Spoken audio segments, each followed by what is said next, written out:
Hi friends, அனைவருக்கும் இனிய வணக்கம். நான் பாரதி. நான் படித்த கதைகளை உங்ககிட்ட ஷேர் பண்ணிட்டு வரேன். அந்த வரிசையில் இப்போ பார்க்க போகிற இந்த கதை புது புது உறவுகள். அந்த பெண்ணின் முகம் பரிச்சயம் இல்லாததாக இருந்தது. விஸ்வநாதன் நெற்றி சுருக்கி யோசித்தான். நான் விஸ்வநாதன், உங்களுக்கு என்ன வேண்டும்? தயக்கமாக கேட்டான். நான் தமயந்தி, உங்ககிட்ட கொஞ்சம் பர்சனலாக பேசணும். விஸ்வநாதன் தயங்கினான். சாரி, எனக்கு உங்களை தெரியலையே, கொஞ்சம் விளக்கமாக பேசணும், அப்போ தான் புரியும். ஒரு 10 நிமிஷம் பர்மிஷன் சொல்லிட்டு வாங்க, இங்கே கூட்டமாக இருக்குது. விஸ்வநாதனுக்கு சற்று ஆச்சரியமாக இருந்தது. அந்த பெண்ணின் முகத்தில் மெலிதான சோகம் தெரிந்தது. கேன்டீனில் அவ்வளவாக கூட்டமில்லை. இப்போ சொல்லுங்க. தமயந்தி சற்று தயங்கினாள். ஏன் தயங்குறீங்க?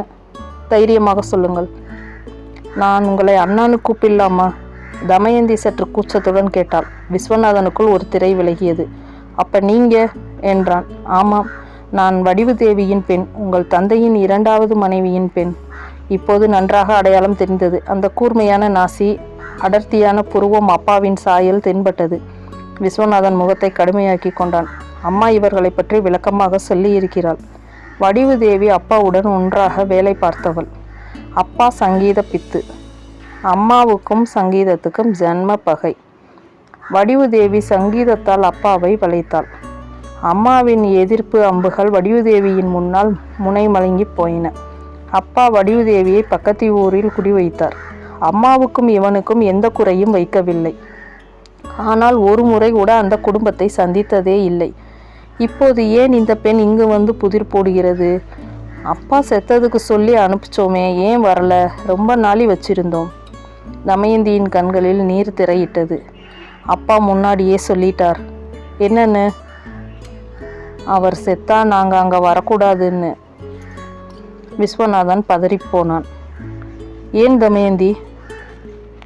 நாங்கள் வந்தால் உங்கள் அம்மாவுக்கு கஷ்டமாக இருக்கும்னு சொல்லிட்டார். எங்ககிட்ட சத்தியம் வாங்கிட்டார். அப்பா, நீயே அப்படி செய்த?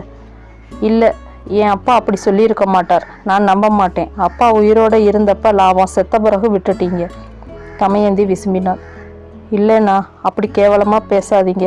ராமநாதன் சாருக்கு எல்லா விஷயமும் தெரியும், அவரை கேளுங்க. தமயந்தியின் முகத்தில் வேதனை தெரிந்தது. விஸ்வநாதன் சற்று இலகினான். சரி விடுங்க, இப்போ என்ன விஷயம்? அம்மாவுக்கு உடம்பு சரியில்லை. என்ன பண்ணுறது? எல்லா கோளாறும் இருக்குது. டாக்டருங்க கை விரிச்சிட்டாங்க. இப்போ எங்கே ட்ரீட்மெண்ட் எடுத்துங்க? இங்கே தான் கவர்மெண்ட் ஹாஸ்பிட்டலில் வச்சுருக்கேன். வந்து 1 வாரமாச்சு. இப்போ தான் டாக்டர் சொன்னாங்க, இன்னும் சில மணி நேரம்தான், வீட்டுக்கு எடுத்துகிட்டு போக சொல்லிட்டாங்க. விஸ்வநாதன் மௌனமாக இருந்தான். எனக்குன்னு யாரும் இல்லை, அம்மா மட்டும்தான். எனக்கு பயமாக இருக்கு அண்ணா. விஸ்வநாதன் உள்ளுக்குள் வாதிட்டான். விஸ்வநாதா, பழச மறந்துடு. எப்படி மறக்கிறது? அம்மா எப்படி துடிச்சிருப்பா? வேண்டாம், சாக கிடப்பது உன் தந்தையின் பிரியத்துக்குரியவள். எதிரில் தவிக்கும் இந்த பெண் உன் தங்கை. தந்தையுமின்றி தாயுமின்றி தனித்து நிற்கும் பெண்ணின் நிலைமை மிகவும் இம்சை. விஸ்வநாதன் தெளிந்தான். ஏன் தமயந்தி இவ்வளோ லேட்டாக என்கிட்ட வர்ற? அம்மா பிடிவாதமாய் மறுத்துட்டா. கடைசி முறையாக அப்பாவையே பார்க்க போகலை.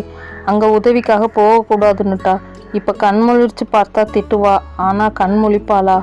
இப்போ அம்மாவுக்கு துணை யார் இருக்கா? யாரும் இல்லை. பக்கத்து பெட்டில் ஒரு பாட்டி இருக்குது, அதை பார்த்துக்க சொல்லிட்டு வந்தேன். சீக்கிரம் போகணும், எனக்கு ரொம்ப பயமாக இருக்கண்ணா. உங்களால் என்னோட வர முடியுமா? கைகளை நீட்டி அவன் கையை பற்றினாள். அம்மாவுக்கு தெரிந்தால் திட்டுவாள். பரவாயில்லை, ஒற்றை நிமிஷத்தில் தீர்மானித்தான். சரி, கிளம்பு தமயந்தி. ஆஸ்பத்திரி வாசலிலேயே அந்த பாட்டி காத்து கொண்டிருந்தாள். இவளை பார்த்ததும் கையை நீட்டி அழுதாள். விஸ்வநாதன் புரிந்து கொண்டான். தமயந்தி உடைந்து போய் இவன் தோளில் புதைந்தாள். இந்த கதை பற்றின உங்களோட கருத்துக்களை கமெண்ட்டில் சொல்லுங்கள். கதை பிடிச்சிருந்தா லைக் பண்ணுங்கள், ஷேர் பண்ணுங்கள், மறக்காமல் சப்ஸ்கிரைப் பண்ணுங்கள். வேறு ஒரு கதையோட உங்களை நான் மீட் பண்ணுறேன். தேங்க்யூ.